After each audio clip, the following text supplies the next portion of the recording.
Hello class, welcome to Connected.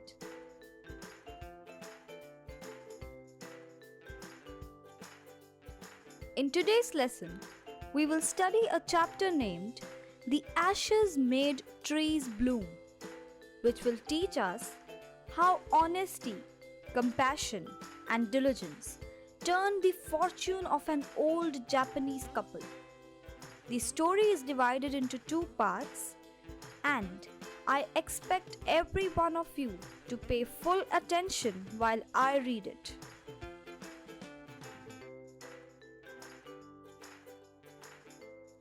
In the 19th century of Japan, when it was ruled by wealthy landowners, there lived an old couple whose only company was a pet dog.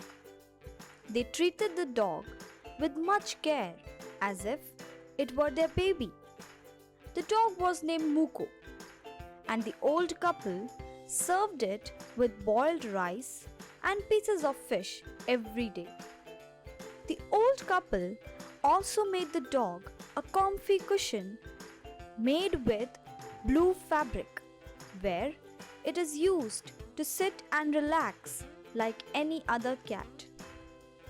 The pet was fascinated by the care he used to receive, and so he loved his master like any other human would have been. That's the end of the first paragraph. Moving on to the next one. The old man was a rice farmer and he worked hard for his living. He carried his spade or hoe to the field and worked until dusk. The dog went along with the man and stayed with him till he finished his work. A white heron also joined them to pick up the worms as the man didn't harm them. He was so kind to living creatures that he sometimes served the birds with some food.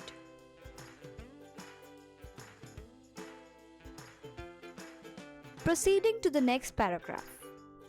One day, the dog put his paws against his legs and signaled with his head to some spot. At first, the man thought that the dog was just having fun, but when the dog kept signaling for a few minutes, the man had to follow the dog, and the dog started digging on the spot. The man thought it might be some dead body of an animal, but when he saw a pile of shining gold, he was stunned. What do you think will happen to the man after he discovered gold? Let's find it. The discovery of the pile of gold immediately turned the fortunes of the man. They used it to buy a piece of land, arranged a feast for their friends, and also gave their neighbors more than enough. The pet dog was filled with care and goodness by the old couple.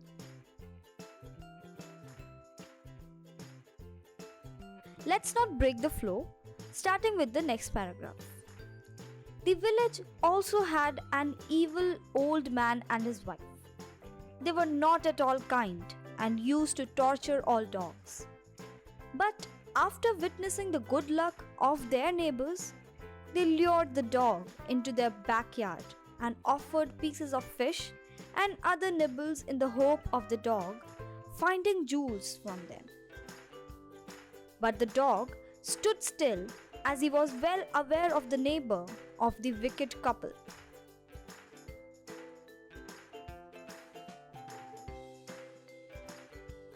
Will the dog find the treasure for the wicked couple? Let's find out. The couple then carried a spade and took the dog outdoors. As soon as the dog got near a pine tree, the couple started digging as if they found treasure underground.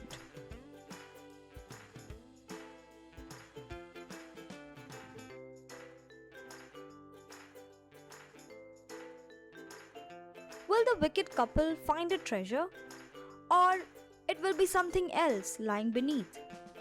Let's start the next paragraph to kill the suspense. The greedy wicked man then started digging with joy in hope of finding the treasure.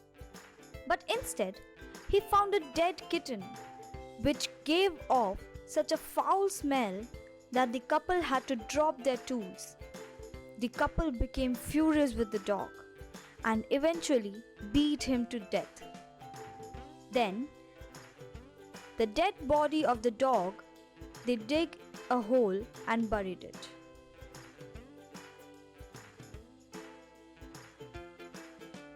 Continuing with the next paragraph. The owner of the dog was deeply saddened on hearing the news about the death of his pet dog. The old man went to visit the pine tree to grieve the death of his pet dog. That was like his own child. He even set up some bamboo tubes on the ground and kept some food and water over there. He was badly affected by the death of his dear pet. He even called the dog with several nicknames as if it were alive.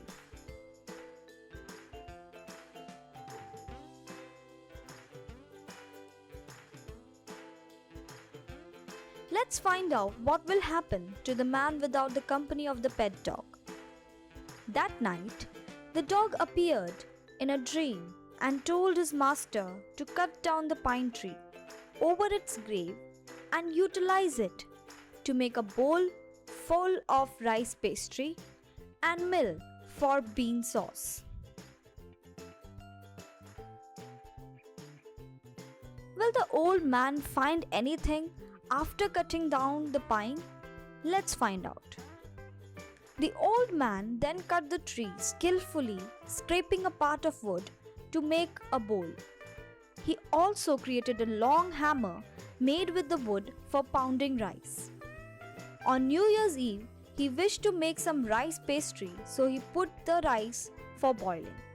After the rice was fully boiled, his wife poured it into the mortar and the man started pounding the rice with a long hammer to turn it into a dough. As soon as the man was about to put the dough for baking, the whole of the dough turned into a stack of gold coins. Then, when his wife tried to put some more beans for grinding, the gold started dropping like rain droplets. When this incident took place, their wicked neighbors were peeping from the window to keep a track of the happenings.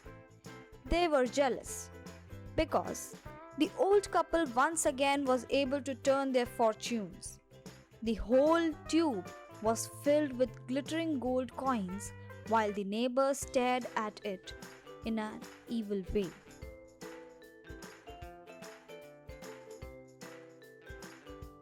So, we are almost at the end of part 1 of the story. Let's quickly read the last paragraph of part 1. The next day, the neighbor borrowed that mortar and the magical mill from the old couple in the hope of repeating the trick to becoming rich. Then the wicked couple poured rice into the mortar and filled the other one with beans. But shockingly, this time the sauce and pastry turned into lumps of rotten worms. They started fuming after this incident and eventually broke the mortar into bits to use as firewood.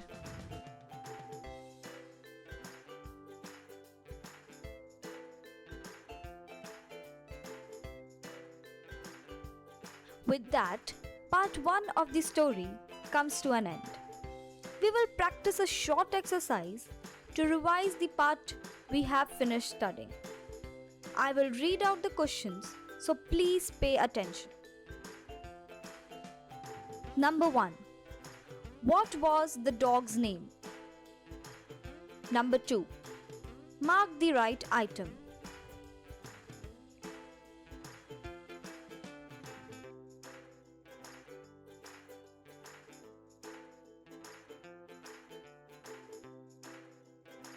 I hope by now everybody is ready with their answers. Please check your answers while I read it out. The dog's name is Muku and mark the right item in the second question, looking at the answer sheet.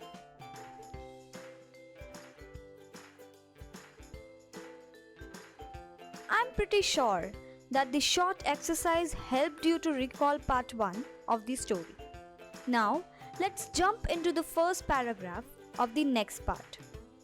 The dog again came into the dream of his owner and told him how the wicked couple brutally destroyed the mill and burned it. The spirit of the dog then asked him to collect the leftover ashes of the mill and sprinkle them on dry trees to make them bloom again. Moving on to the next paragraph. The next morning, after waking up, the old man went to the house of the wicked couple. When they were sitting in the front of the fireplace, smoking and twisting, the old man noticed a heap of segments of the mill sitting beside the fireplace. So, the old man gently asked if he could take them away, and in reply, the miserable couple rudely scolded them, but at last allowed him to take it. Will the trees really bloom by a pinch of ash? Let's find out in the next paragraph. The man wanted to experiment if the ashes of the broken mill will really work. So, after coming home, he and his wife went straight to the garden. The cherry tree in this garden was fully dried up due to winter, so he took a pinch of ashes and scattered them on the tree. The bare tree was instantly filled with flowers. On knowing about this incident, everybody in the village came to visit the miraculous tree.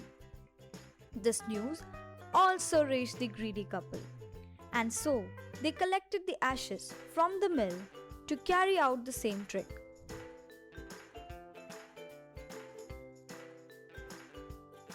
Continuing with the next paragraph. Then, when the old man got to know that his lord daimyo was coming along the high road near the village, he rushed with a basket of ashes to get a glimpse of him. As soon as he saw the train was approaching, he climbed up the bare cherry tree and waited there with his basket. Back in those days, it was a ritual that if a lord passes by then, everyone should seal their windows so that they cannot commit the rudeness of looking down on lordship. When the lord used to pass, all the people kneeled down and stayed in the posture until the lord passed by.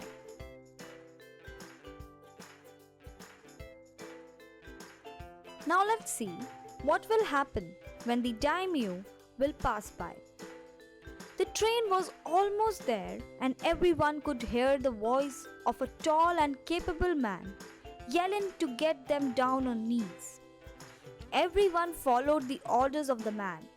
The old man was noticed by the leader of the van, but he preferred to remain silent, seeing the age of him. And when the palanquin was almost under the tree, the old man threw a pinch of ashes on the tree, and it instantly turned into a tree covered with blossoms. Everyone in the procession, including the Lord himself, was fascinated by the incident. The Lord was so impressed that he came out of the palanquin to thank him and also rewarded him with silk robes and sponge cakes. The king even invited the old man to his castle. The old man joyfully returned to the house to tell his wife about the incident.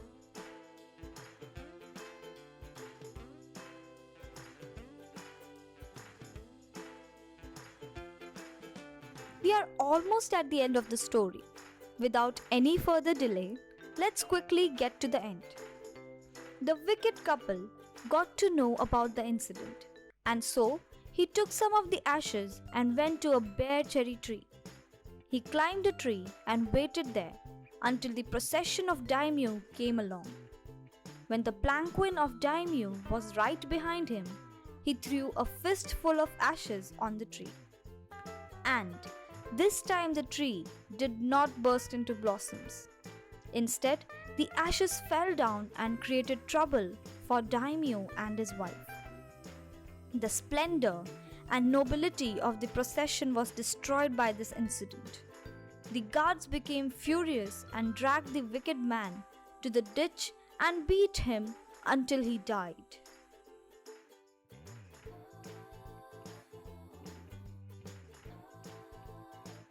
At the end, the wicked man died in a ditch, whereas his noble and honest neighbor lives peacefully.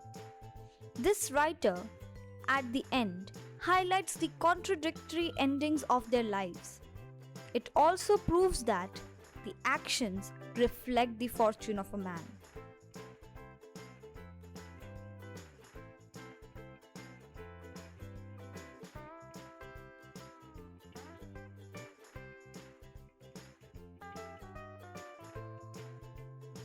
That marks the end of the chapter, which taught us the value of actions in one's life and how it reflects one's fortunes. Now, let's focus on exercises based on language. Coming to the first exercise.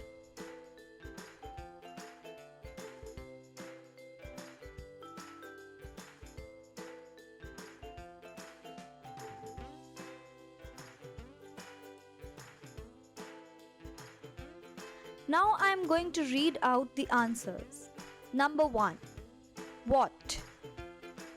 Where? Number 2. Which? Number 3. How? Number 4. When? Number 5. How? When? Where? Number 6. When? Where?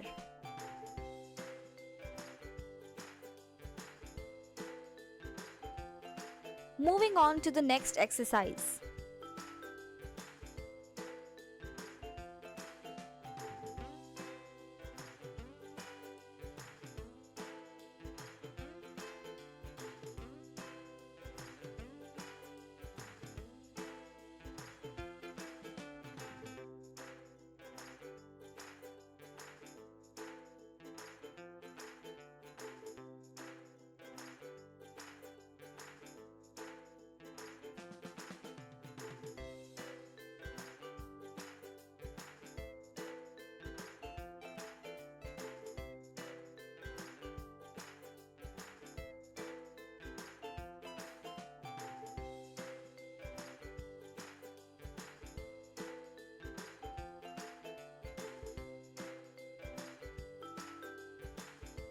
Now I am going to read out the answers. Number 1. Number 2. Number 3. The. Number 4. An. Number 5. Number 6. The. Number 7. The. Number 8. The. Number 9. Number 10. The. Number 11. The. Number 12. The.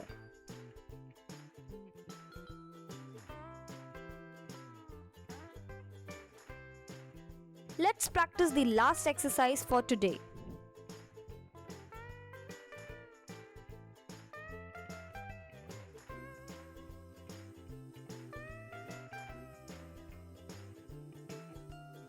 Please pay attention for one last time in today's lesson.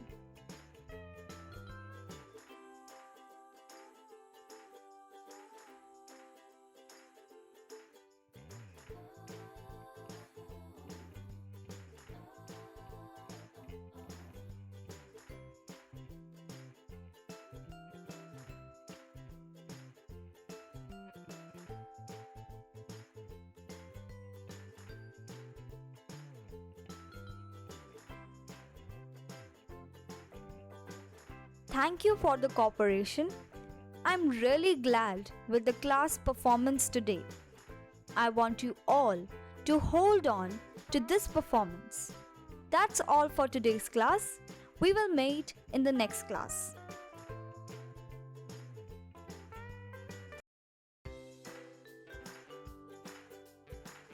Hello class, welcome back to Connected.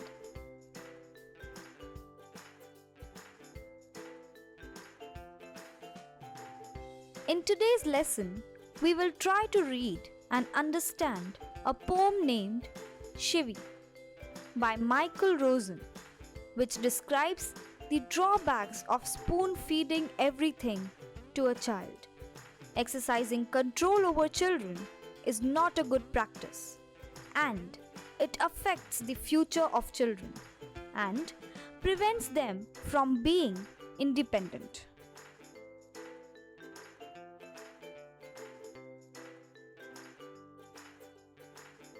Without wasting any more time, let's get right into the poem and try to understand it stanza by stanza. Grown up say things like, speak up, don't talk with your mouth full, don't stare, don't point, don't pick your nose. In the first stanza, the poet has mentioned some common orders or instructions that an adult gives to a child. Sit up. Say please. Less noise. Shut the door behind you. Don't drag your feet. Haven't you got a hanky? Take your hands out of your pockets. The second stanza also contains a set of instructions and how an adult exercises his control over a child and forces him to act in accordance to him.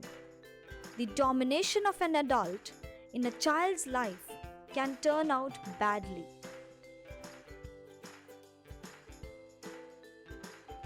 Pull your socks up. Stand up straight. Say thank you. Don't interrupt. No one thinks you're funny. Take your elbows off the table. Can't you make your own mind up about anything? In the first 4 lines of this stanza, the poet again describes some set of instructions that a kid has to listen to from an adult. But in the last 2 lines, the poet conveys a deep message to its readers. The child that was being ordered until then has now grown up and has a lack of ability to take decisions. And now he is being scolded by the adult as he is not self-dependent, which is quite ironic because the same adult made the kid follow him blindly and prevented him from taking his own decisions. Now, let's practice a short exercise to revise the poem.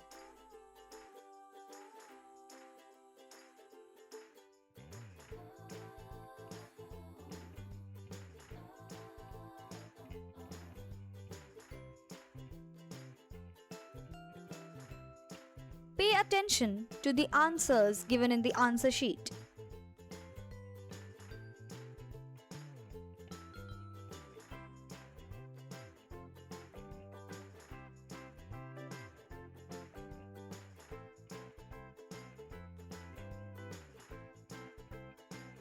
Teaching you all is always a great experience. With that said, that's all for today's lesson. We will meet in the next class.